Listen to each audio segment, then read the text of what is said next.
الحمد لله الذي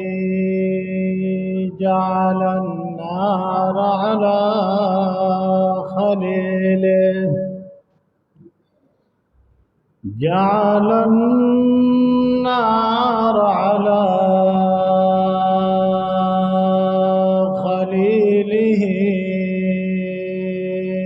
بردا وسلاما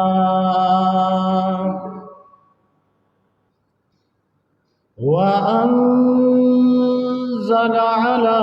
عيسى ابن مريم مائدة وطعاما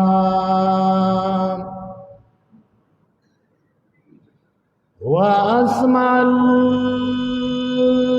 الكليم على الطور سيناء وحيا وكلاما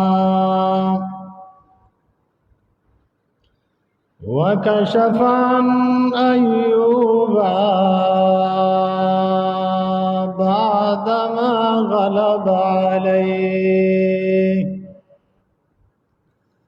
بعدما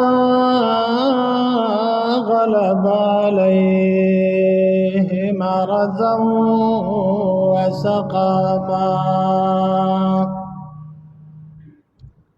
ورد البصر على يعقوب إذ جاء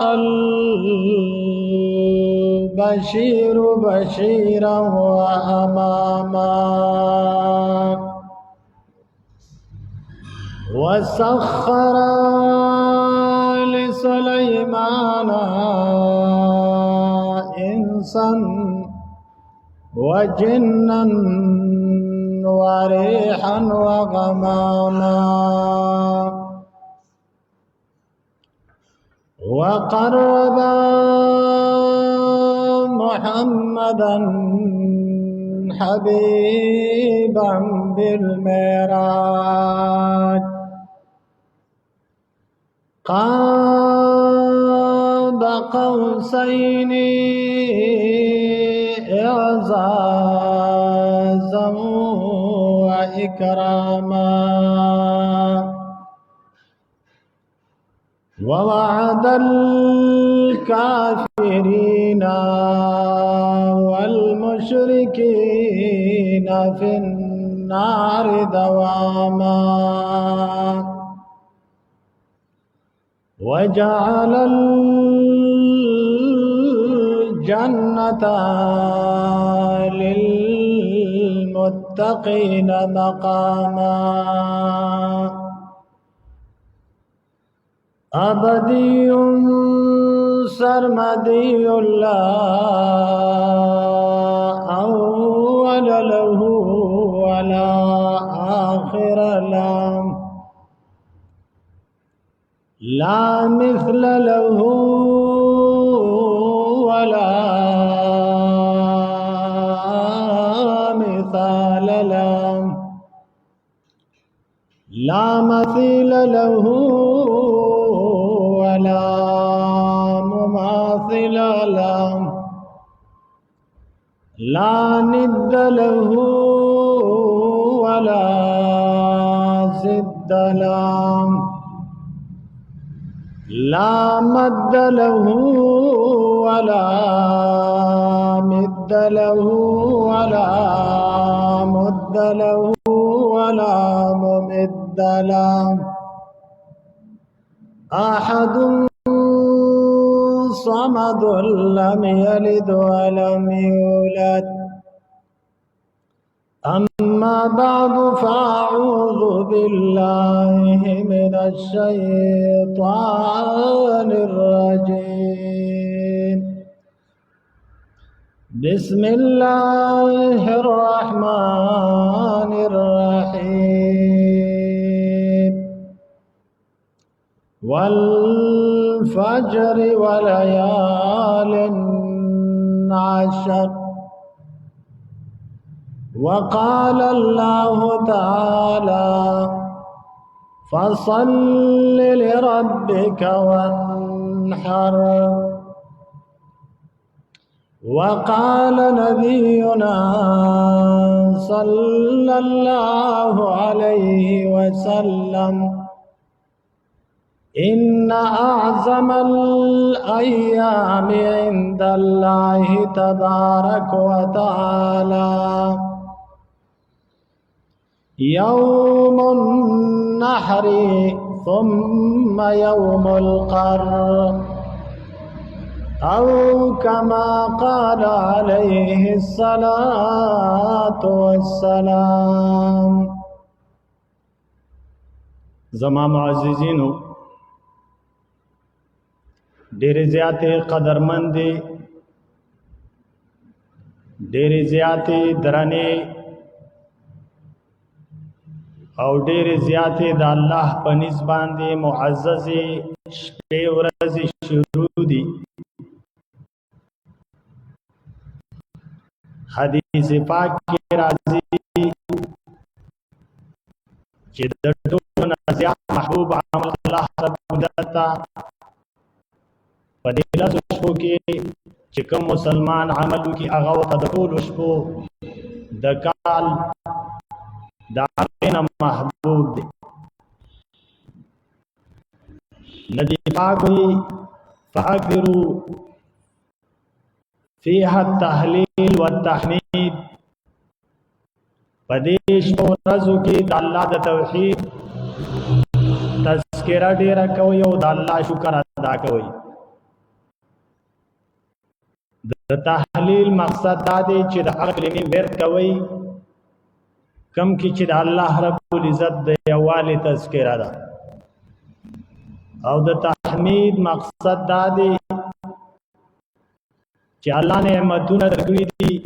او دومره نعمتونه دي په انسان و ان تعدوا نعمت الله لا تحصوها. که نور نعمتونه نه دي بدن کې 360 پرزي الله د انسان لور کړي دي او دا یو ورځ دومره قیمت ده چې په کروڑو روپو باندې انسان هغه نه ورکوي. نو د دې نعمتونو د شکریې دپاره د الله شکریه ادا کول هغه په الحمدلله باندې راځي. ورونو د دې اخرنۍ لس ورځو احکام او فضائل تاسو مخکینو جمعو کې مویدلی دي. بیا په دې کې یو غټ عمل هغه قرباني وه.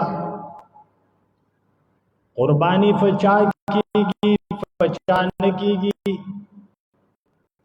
دا مخکینو جمعو کې تېر شوي.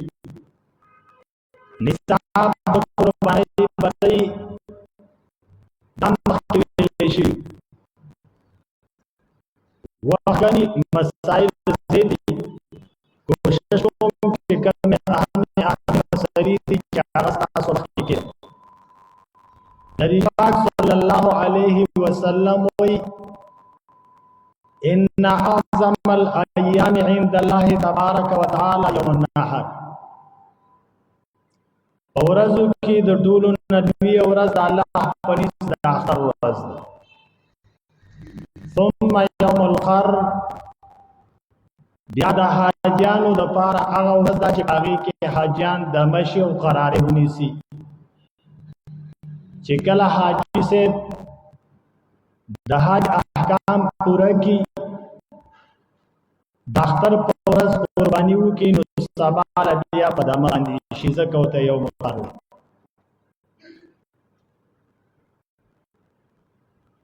د قرباني عمل تیر شوي بیاناتو کې مونږ ویلي سنت ابيکم ابراهیم،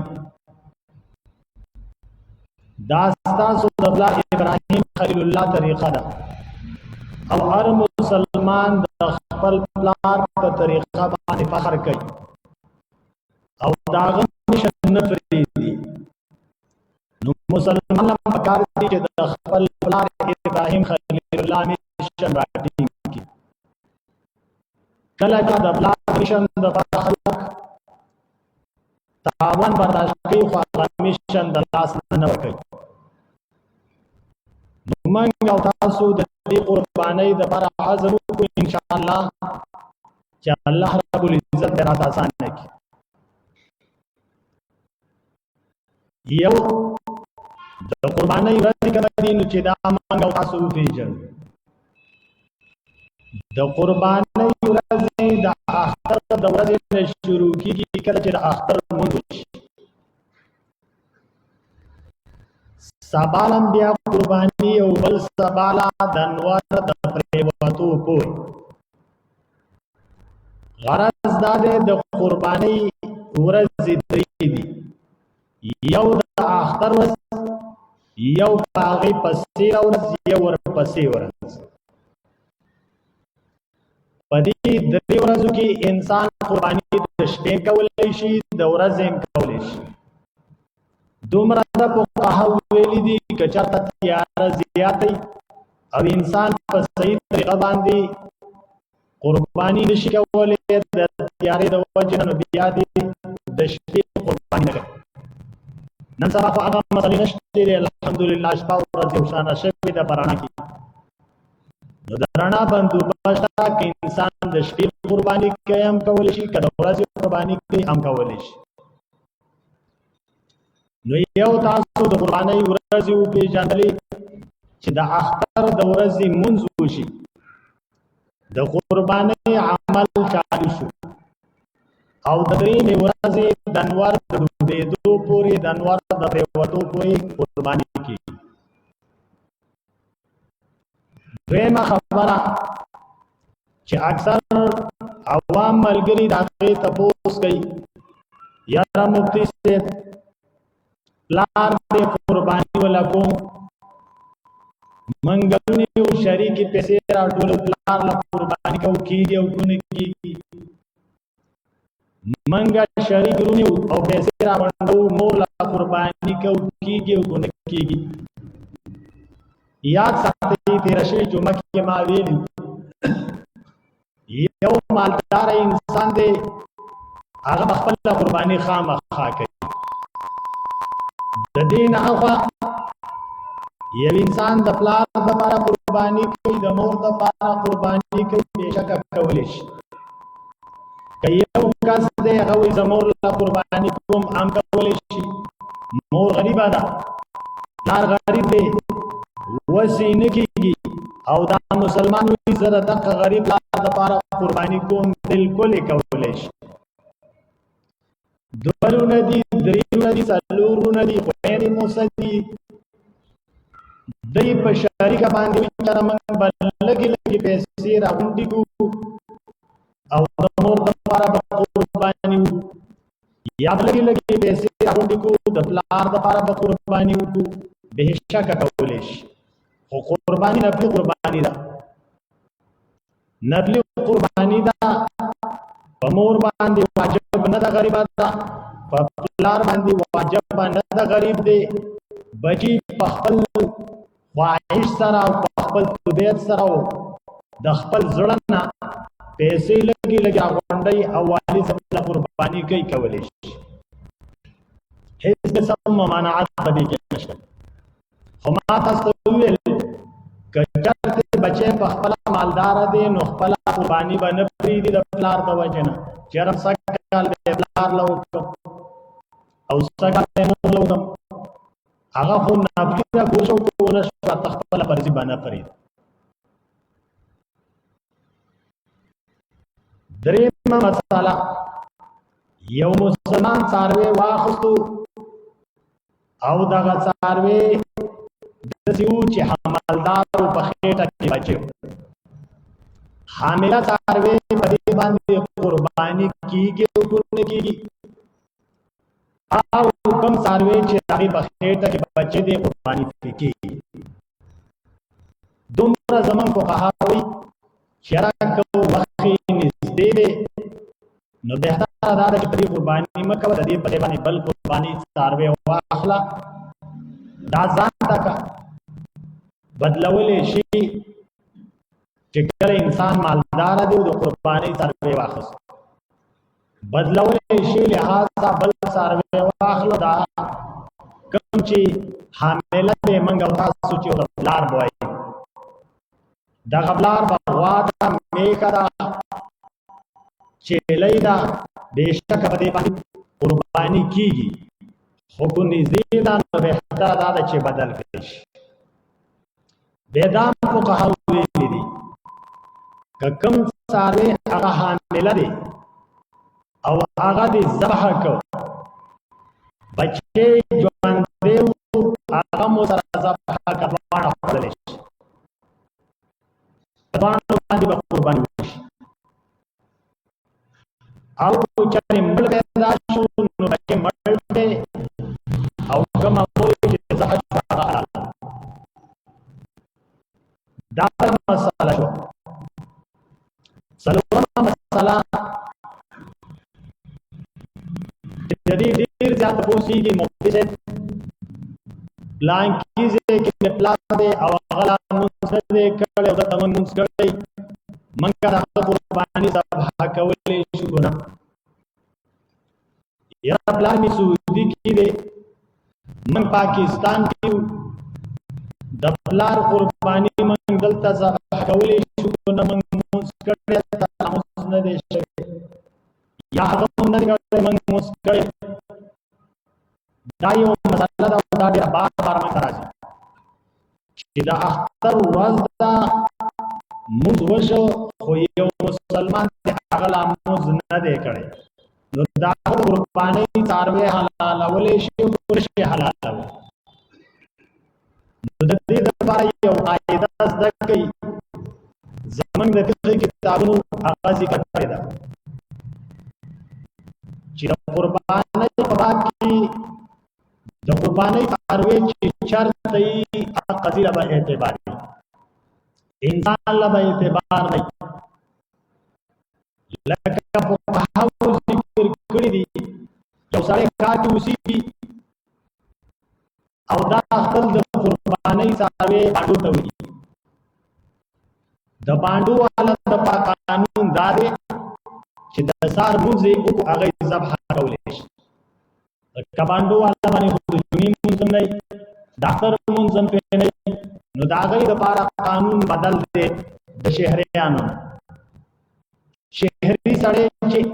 د اختر موز وشو قرباني وکړي د دې په ډول کې صحابي عیدګاه ته اختر علي د پاک ته تاسو کو او ته چې ما چې ګیر چا پیر کسانم غریبان دي او خپل ګډ می مخ کې ځه کو او ګاونډیانو باندې تقسیم کو به بیا تا روان نبی پاک ته وی شاتو لحمه تاسو وکړه کړی قرباني نه کړ قرباني هغه چې دا اختر د منځنه وځي د شهريانو د لپاره دا هم دی د باندې د خلکو د لپاره دا چې د سار فرض منځي هغه قرباني په حق کولې خو یو سړی دی هغه په کار کې اوسي د قرباني څاروي باندې ولې دلته لازم نه دی کړي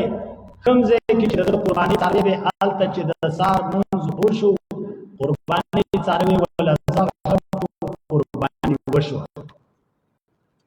لنډه خبره راځه چې چارته د قرباني څاروي د عقل اعتبار د قرباني څاروي دلته په خبر کې د سار د اختر منځ وشو بل ځای کې نه دی شوی د دې قرباني مالک بل ځای کې دلته د قرباني ذبح کولې شي دا به اجازه ده دا مسله زده کوي دا اهمه مسله ده چې د قربانۍ په باب کې د قربانۍ د څاروي ځای اعتبار دی کوم ځای چې د قربانۍ څاروي دی او د اختر منځ وشو کمالي کې دلته دی او په بل ځای کې مالک منځ کړی دی او نه دی کړی او چې چاته د قربانۍ څاروي دی هلته چې منځ وشو بس قرباني کولی شي دا بله مسله شو پنځمه مسله یو انسان د قربانۍ څاروی واخیست،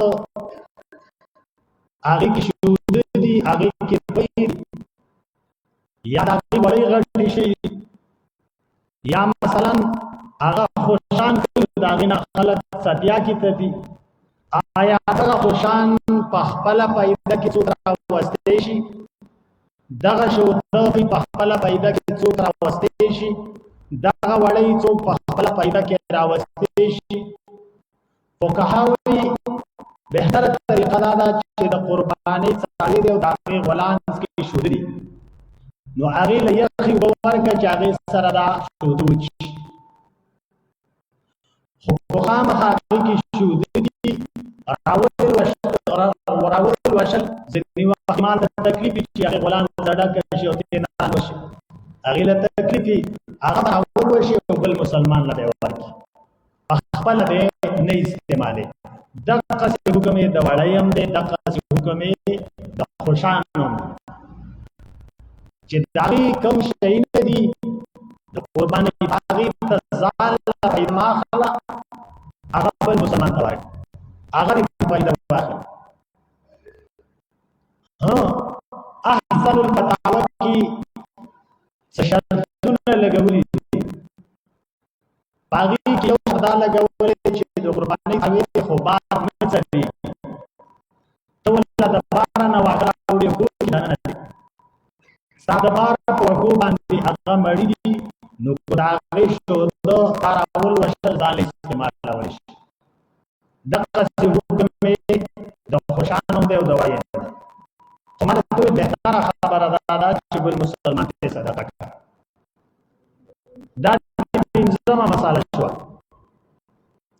شپږمه مسله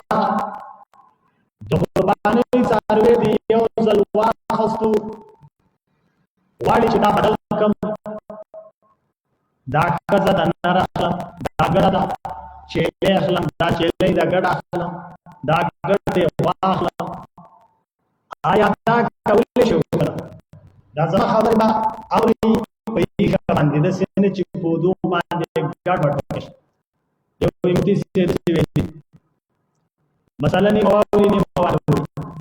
د قربانۍ څاروی مالدار سړی بېشکه بدلولی شي. د مالدار نه یو قرباني غواړي چې څنګه هغه خدای دې کړي چې نن یې وایي هغه سبا خرڅ کړي، بل سبا بله هر قسم څاروي چې بدلولی رابدلولی شي. دومره فقها وایي چې اول څاروي واخیسته، نو دې نه کم قیمت والا څاروي به راکړي چې د دې د وجې نه دا څاروي خرڅوي چې دا خو ما په 1 لاک باندې اخیستی دی او بل ماته پاتې 1000 به میلیوني دا 10000 به ماته پاتې شي. دا اوس د قربانۍ د څاروي نه ځان ته فایده حاصلول غواړي، دا صورت جایز نه دی. که په 1 لاک یې اخیستی او بل په 1 لاک کلي بېشکه بدلولی شي، 1 لاک یې اخیستی بدلوي یاره په 1.5 لاک باندې بل اخلم بېشکه بدلولی شي. یو غریب انسان دی، غریب انسان باندې شریعت کې قرباني واجب نه ده، د چې کله د قربانۍ څاروی واخیستو بس همدغه لازم شي، لهذا دا به دا نه بد همدغه څاروی همدغه به ذبح کوي. یا یو انسان نظر منلی دی، نو چې کوم څاروی نظر منلی دی همدغه څاروی حلال کړي، بدلوي دې نه. دا بله مسله شوه. دارنګې حاجي صاحب دی، نو حاجي صاحب قرباني کوي او که نه به کوي. ګوره دا خبره یاد ساتئ، یو حاجي صاحب باندې د شکر دی، هغې ته هم قرباني وایي، خو هغه د دې اختر د وجې نه نه ده. کومه چې مینا کې حاجي صاحب کوي قرباني، هغه د دې اختر قرباني نه چې په دې بوی ده، هغې ته د شکر وایي. د شکر څه ته وایي؟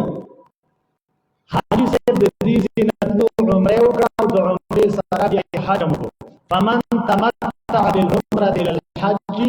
فما استيسر من الحج. قرآن وایي چا چې عمرې سره د حج پیدا واخیستله، 2 کاله یو ځای وکړو، نو دا دې اوس د شکرۍ په طور باندې یو قرباني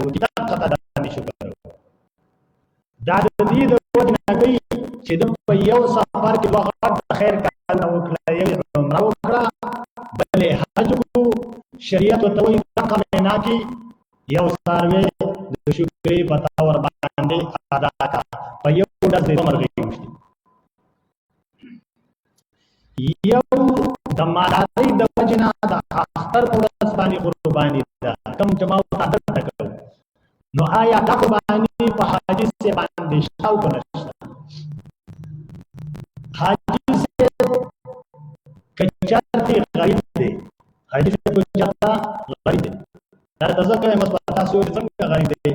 دې نه 14 لک روپۍ وسوي او دا ته غریب دی. ځینې داسې چې هغه 14 لک او سوي نور هغه سره نصاب نه دا غریب دی. ځینې داسې چې هلته مو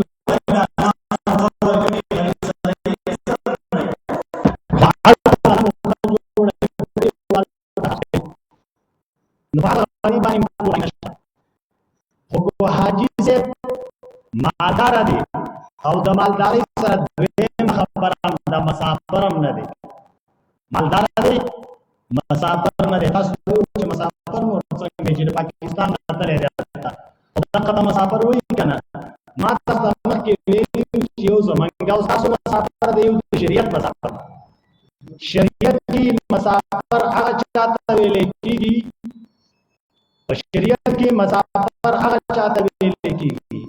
چې هغه د خپل کور نه 70 کیلومتره لرې لاړ شي او هغه ځای کې 15 یا د 15 ورځې دی. دغه ته شریعت کې هلته دې ویلی کېږي د 15 نه چې کم دي، د 15 ورځې نه کمې ورځې تېروي، دغه ته شریعت کې مسافر. نو کوم حاجي صاحب چې د اختر په ورځو کې په مکه کې په هغې باندې د 15 یا دینه زیات ورځې راځي، نو دا حاجي صاحب مسافر نه دی، دا هلته مقیم حساب دي، مالدار هم دی، مقیم هم دی. نو دا به دا دویمه قرباني کوي. هغه یو خو یې شکر شوه او دا دویمه د مالدارۍ د وجې نه شوه. خو دا کوم صورت کې چې په مدینه کې په مکه کې په ده باندې 15 ورځې راځي او که چېرته داسې ده چې 15 ورځې پکې نه راځي، 15 ورځې نه راځي، بلکې اختر ته نږدې لاړې او بیا د هغې نه مدینې ته ځي 15 ورځې برابري یا واپس کور راځي 15 ورځې نه برابرېږي، نو په هغه صورت کې مسافر دی. د دې د وجې نه چې مسافر دی دغه کومه قرباني چې دلته ما ورته کوو دا قرباني پرې نشته او هغه د شکر باندې دومره خبره ده چې دا کومه قرباني د مالدارۍ د وجې نه حاجي صاحب کوي، په دې کې د اختیار دی که دلته یې کوي که هلته یې کوي. وایي مې چې دا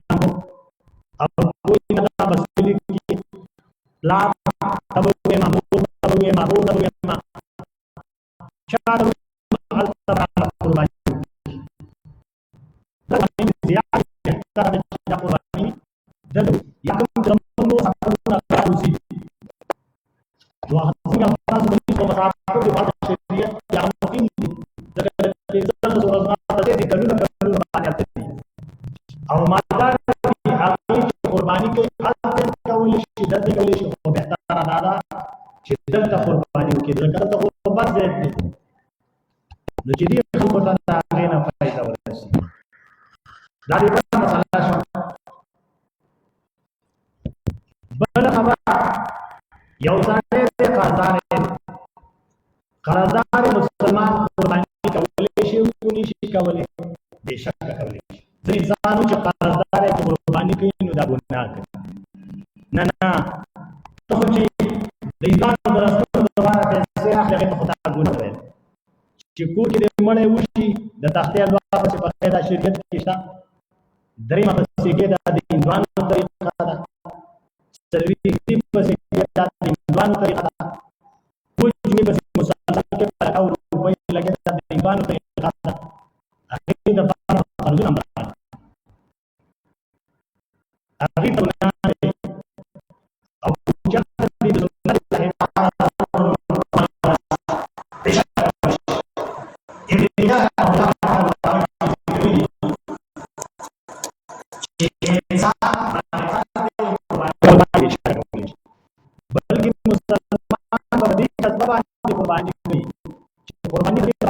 لپاره سیا بارک راضی اما غنیکم فیزکیه الله واما فقیرکم فیرد علیه اکثر مما اعطى. نبی پاک کوئی کوستاسو غریب د سرسیا پیسې ورکړي الله بوله د دین ډېرې ورکړي او کوستاسو مالدار د سرسیا پیسې ورکړي الله به پاک کړي د ګناهونو. دغه سي چې مسلمان په دې جذبه باندې قرباني وکي چې یاره د لور د پاره په لکاو روپۍ چې لور مې رخصتېږي قرض کومه د زوی د پاره کور جوړوم یو سنگار میز باندې 1 لاک لګوم او په یو ډبل بیډ باندې 1 لاک لګوم دا شه دی دا دغه ټول نه واجب دی او نه فرض دی ما او ته ولا قرضونه کوم. نو که د سنت ابراهیمی د پاره موږ په دې جذبه چې الله برابر پر اخره ولي بهشکه دا قرضدار چې دی قربانی کولی شي. دارنګي یو مسله دا ده نبی پاک صلی الله علیه وسلم وی چې کوم انسان د قربانی اراده وکي او د ذوالحجې میاشتې ولیدله نو دا انسان به خپل نوکان او خپل ویښتان نه کټ کوي. شریعت کې دا دوه شی نه راغلي ښا نوکان باندې کټ کوي ویښتان باندې کټ کوي. د بدن ویښته او نوکان دا باندې کټ کوي د اختر د مانځه پورې. دا یو استحبابي حکم دی فرض بوته نه وي ښا واجب بوته نه وای د سینې چې نوکان دی بار تراوتی دی ته چې قرباني کومه قرباني کې سنت طریقه دا چې د خپل حد نه سیوا شو به ګناه ده به کټ کې صحیح شو کو د خپل حد نه ناوړي په دې لاس ورځو کې نو پرې ده ثواب دی پکې. خو که د خپل حد ناوړي لکه څنګه چې نن سبا دا ځنې لکانې او دا پیغلي چې د ځان نه هغه جنگي بانګیان جوړ کړي دومره نوکانې پریخي دا شریعت کې حرام دي دا ګناه ده دا جرم دی هغه صورت کې بدا کټ کوي. حدیث کې راځي فلا یاخذن من شعره ولا من اظفاره شیئا حتى یضحی. نبه نوکان کټ کوي نبه ویښته د قربانۍ پورې ځینې خلک وایي چې لاندې نو هم نه دا د بوډایګانو قصه ده. ځینې خلک وایي چې یاره دا سړی به جامې مینځي داسې بې ځای خبره ده جامې مینځلی شي لامبلی شي بلکې محرم په حالت د احرام کې لامبلی شي. احادیثو کې صفا شته محرم په حالت د احرام کې لامبلی شي. دا بل اهمه مسله شو. د دینه سیوا وخت کم دی یو قصه په دې میډیا باندې چلیږي چې په میکه باندې قرباني کیږي او کو نه کیږي. دا یو مسله خلکو جوړه کړي او دا هغه نیمچه مجتهدین دا شی کوي چې هغه غریب په قرآن سنت باندې پوهیږي نه او ځان ته مجتهد وي. بس دغه مجتهد غریب چرته یو ټکی لیدلې دی او هغه پسې ځي. یاد ساتئ دا کوم مجتهدین چې نن سبا پیدا شوي د دوی پلاران وي چې آو په میکه قرباني کی د دوی نیمچه مجتهدینو چې کوم امامان دي د دوی مشران دي هغه وي چې کیږي. شیخ امین الله په دې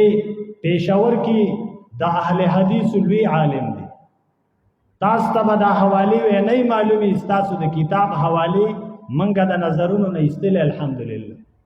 الدین الخالص کی شیخ امین الله په دې مستقل رساله لیکلې او هغه منګه ته ویلي دي چې یاره دا مقلدین قمقل او جاهلان مونږ ته وایي چې میخه د کم طرف نه جایز ده دا خو قرآن سنت کې نشته دي. وی دی جاهلانو ته او دی داسې بیکاره الفاظ استعمال کړي وی هغوی ته زه وایم چې او دا حلاله ده او په دې قرباني هم کېږي نو بس دغه الفاظ ټول ستاسو شي او تاسو سره لګېږي دغه الفاظ کوم چې ستاسو مشر ویلي. یاد ساتئ د میخې قرباني دا بالکل بېشکه جایز ده. شیخ امین الله په دې باندې مستقل رساله لیکلې ده افهام الجاسوس دا غي نوم دی افهام الجاسوس. او پاغي کې څه اته صفحات په دې لګولې دي او ډېری غاڼې حواله راوړي هغه حواله ز تاسو ته ټول نه ویم خو زمنګ د لغت چې څومره کتابونه دي لسان العرب وته وي دا زمنګ د لغت کتاب دی لسان العرب هغه وی الجاموس نوع من البقر میخا دا دوا یو قسم دی دوا یو قسم دی عربو کې دوخانو ډیر قسمونه دي دا بوختي دي او دا عربي دي او دا پلانکي دي او دا پلانکي دي د څلورو نه زیات اقسام دي نو ته به چې دا کم مدینه کې وو پیغمبر په قرباني کړي صرف پدې کېږي او پدې نورو نه کېږي دا ستا کم عقلتوب دی په مدینه کې ډیر شي نه وو حلال دي او تی خوري کتا بي وقوفه نه څوک ته پوسو کی چې تر دې میخي دا پیس کې نو په کم دلیل یې اسکی د نیمه نه زیات پاکستان د میخي پیس کې په کم دلیل یې اسکی پیغمبر خو نه دي اسکی کنه ها د میخي غوخه ته ولې خوري چې ته قرباني پینې کېږي نو د میخي غوخه ته ولې خوري په کم دلیل یې خوري ته چې دا دلیل وې چې پیغمبر په میخه باندې قربانی نه د کړي نو پیغمبر د میخه غوښه خوړلې نه د ځکه مدینه کې ونه نو به ته څنګه خوري حلال او ته د کم ځای نه وي کوتانه یو سړی ته پوسو کی چې د میخه زکات دا به په کم انداز ورکې نو ته چیرې د دې او د غوا یو بس حکم دی الجاموس کل بقر نو به دا باغی قیاس کې ول قیاس ولې کې دې د پاره به څو ګره کنه نه سولې وګوره معلومه شولا چې دا یو شی دی دارنګي زمنګ بل کتاب دی د لغت منجد وته وی منجد د لغت کتاب دی هغه وی الجاموس جمع جوامیس جاموس د جوام دا جمع د جوامیس او جوامیس میخو ته ویل کیږي ورپسې وی ضرب من کبار البقر دا د غواګانو په غټو قسمونو کې یو قسم دا غټه غوا دا د لغت کتابونه تاته وي دارنګي معجم الوسید کې وي الجاموس حیوان اهلی من جنس البقر میخه چې دا یو کورنۍ څاروی دی حیوان اهلی دا یو کورنۍ څاروی دی من جنس البقر او د جنس د غواګانو نه دی دا چې وخت ډیر وي بیا ما ته تاوالی ویلې چې ستا ذهن په دې کولاو شوی دارنګ د دینه سیوا غنې حوالی دی په دې باندې علي مرتضی رضی الله عنه څلورم خلیفہ دی دنیا یې منی علي رضی الله عنه لوی خلیفہ دی علي رضی الله عنه هغه په خپل باندې وی علي رضی الله عنه چې تاسو کې څوک د میخي قرباني کوي نو د میخه د او کسانو نه کافي کی مسند الفردوس کې دا د علي رضی الله عنه قول دی نو علي رضی الله عنه په یو کده د 14مې صدې مناسب کو پوي علي رضی الله عنه یو کسان په میخه قرباني کولی شي او ته چا پینه دا کړی او پینه کیږي تاسو خو امتیاز مسکی آیات ساتي دی امتیاز مسکی دا څوک چې وي چې په دې قرباني نه کیږي غوښه مخوري شودیم خوري امتیاز مسکی د اوخ امتیاز حلال غني د غوا د حلال غني او د میخه د حلال غني میخه امتیاز اسکی باغې د لعار او شرم نه درځي او بل طرف ته چې په دې قرباني نه کیږي زما د خبرو مقصد دا دی چې امت پریشانه کې ما چوي امت ته مسلې ما جوړوي او دا تاسو د کم علمي نه کې دي دا غي د وجه نه تاسو دا مسلې جوړو نو په میکا باندې بهشکه قرباني کی یو بل مسله ده نن سبا په میډیا یو خبره چلیږي چې د کچې ډاکوانو یو د یولو سما کالو ماشومه تختولې ده او د دنیا څخه مظالم چې هغه ټول داغه ماشومي سره کړی بیا یې د مور نه ولا مطالبه کړی ده چې مونږ ته 15 لک روپۍ راکا مونږ به تا ته لور در خوشي مور غریبه خو مور ده هغه غریبه تلې ده د کچې ډاکوانو لاس ته چې رسېدلې ده د هغې ښه بې عزتي کړې واته ورځې روپین کې اخستی دي او بینوای واپس را لېږلې لور وته نه د حواله شوي زه ریاست ته ویم او د چا په لاس کې چې اقتدار دی او څوک چې وایي چې پوره دنیا زمونږ نه یریږو موږ په پوره دنیا کې منلی شوي یو زما دا خبره واورئ یا د کچا ډاکوانو سره تاسو ملاوي وي د کچې د ډاکوانو سره ځکه چې ټوله دنیا تاسو نه یریږي او د کچې ډاکوان د نه یریږي نو د دې سره تاسو یا ملاوي وي او کو ملاو نه وي نو تاسو عاجز وي تاسو د دې مقابله نشئ کولی لہذا یا خو وي چې موږ سره ملاوي چې دنیا او پیژني چې تاسو هم د کچې د ډاکوانو په شان غلي وي یا وای چې منګه مقابله کولې شو مقابله وکي او دغه کما مظلومه معشومه د یولسو کالو چې دغه وحشي زناورو په پنجو کې دا دغه نه راخلاص کړي او کو داسې نشي کولې منګه ته آرډر وکي چې منګه یریګو منګ ډرپو کیو منګ د دې مقابله نشو کولې ان شاء الله زبر دی لوډ سپیکر نه اعلان کوم زما چې څوک معتقدین دي زما چې څوک ملګری دي راسب یو منګ بر دغه ظالمانو مقابله کو زدال یو لوی جهاد غړ تاسو ته اخوا شي منګ له اجازه راکړي ان شاء الله دغه ډاکوانو مقابله به منګو کو تاسو ته اخوا شي یای منګ له اجازه راکړي نه منګ له اجازه راکوي نه په خپل مقابله کوي اخیر دا ظلمونه به د کومه پورې ستاسو جاری بچیم زمانګه قتل کړه خزم زمانګه قتل کړي کورونم زمانګه وران کړه خا غلم په من مسلط کړي دي اخیر دا ظلمونه به د کم وخت پورې د رب نه ویریږي او دا ظلمونه نور بس کوي او اخیر کې دا دعا وکي یا الله څوک چې دی وطن کې بدامنی خوري چې هر څوک دې ته ذلیل کا الله رب العزت څوک چې زما په دې وطن کې د مسلمانانو بی عزتی کوي ته ذلیل کا الله څوک چې د پاکستان کې د مسلمانانو بی ګناه وینه توي ته ذلیل او رسوا کا الله رب العزت څوک چې زما په دې ملک زما په خپل کور کې په ما بمباری کوي زما بچي وجني زما